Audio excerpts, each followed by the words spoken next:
Hello everyone, it's Ron Holloway here from AeroCoachingLLC.com, where I do my best to help you prepare to prevail whenever change occurs. As always, I'll repeat the refrain: crisis is just change. Change is a catalyst for adaptation. Adapt earlier and more appropriately, and you're the fittest. And it pays to be the fittest. So your survival may depend on your adaptation. It will depend on your decision making, your allocation of resources so that you are prepared to prevail when things happen. The the culture in your organization, certain beliefs, skills, and traits that you would want to bring out. So, as a coach, I work with individuals and groups to help build that, both looking at preparation in terms of material, financial, cultural, and then individual. Today, I'd like to talk a little bit about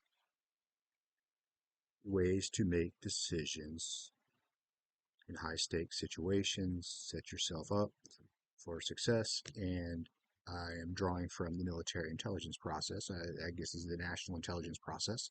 And if you consider the stakes the military operates under, uh, they're dealing with life safety, not profits. Uh, they're dealing with national security. The success or failure of the military could actually affect world dynamics. And they need to make the best possible decisions and the allocation of resources, approaches to issues. A big part of that is knowing, is having intelligence as opposed to biased, raw information or raw data points. So I'd like to get into a little bit the intelligence process.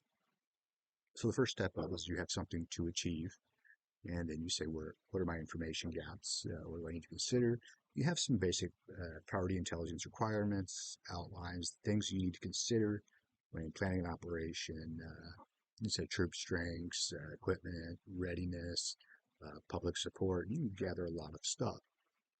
Uh, as a business person, you would likely look into what's going on in your business environment, new competitors, approaches, how you can leverage or how you can look and see if another company's culture is stronger in terms of the trait of adaptability, and if you can understand their allocation of resources as opposed to your own, you may be determined on how best to read the market. You also have market analysis, so you look at what are trends, what are consumers' availabilities, how do I make my product appealing based on changes in consumer behavior, changes in the environment, right? So, and then how do I adapt my product or service to that? Uh, so you have all these things to consider, and that would be considered your planning and direction phase. That's the first step. You identify a mission, a goal, information gaps. The next step is collection. So it involves systematic and continuous gathering information from various sources. Of course, you want to find the most unbiased sources, good data points. I recommend going to the science, comparative analysis, uh, historical precedents, understanding of human behavior, a number of things. Uh, so you can look at a number of sources. So you could collect information from human sources, electronic sources if you're in the military, so signal intelligence, imagery, open source. That's where a lot of people in the business world will draw their information is from. Well, the human element would be consultants, and a open source would be publicly available information and assessment of what people are buying in your market. Then we take it and we process it because at that point, all that data is just, it's raw and it needs to be assessed, professionally assessed for veracity and actionability. Do we have solid sources? And is our way of approaching this task based on the information we have the appropriate course of action? Then you have dissemination. You got to get the message out there. Here's the commander's intent. Here's the plan. Here's what we know. Here's what we don't know. Here's how we need to be positioned to pivot to deal with the unknown unknowns. And then, of course, you have the feedback loop to go back in to improve your decision-making process. And that's essentially the intelligence process in a way to make better decisions and be prepared for when the COVID kicks off. Or I always like to use the example of a change in your market between Circuit City and Best Buy. You had Circuit City were direct competitors, and there was a change in their operating environment, which was Amazon. Amazon started selling consumer electronics. Circuit City, they kind of froze. The way I look at it is they went into the grieving process. So first was denial. This happened with a lot of brick and mortars. Is no one will ever buy computers online. After denial, you get to anger. So this is BS, whatever. Those people are crazy. You get to bargaining. Maybe if we do this, we could succeed. Then people fall into depression and eventually acceptance. However, if you don't get to acceptance fast enough, you may not survive. Because it's not until you get to acceptance of the change that you can start mitigating or adapting to it. And we're adapting earlier and more appropriately. Best Buy, on the other hand, they adapted. So they created their own online presence quickly. They did price matching. They changed their sales two ways, primarily. So their employees became subject matter experts in the products they're selling across the range.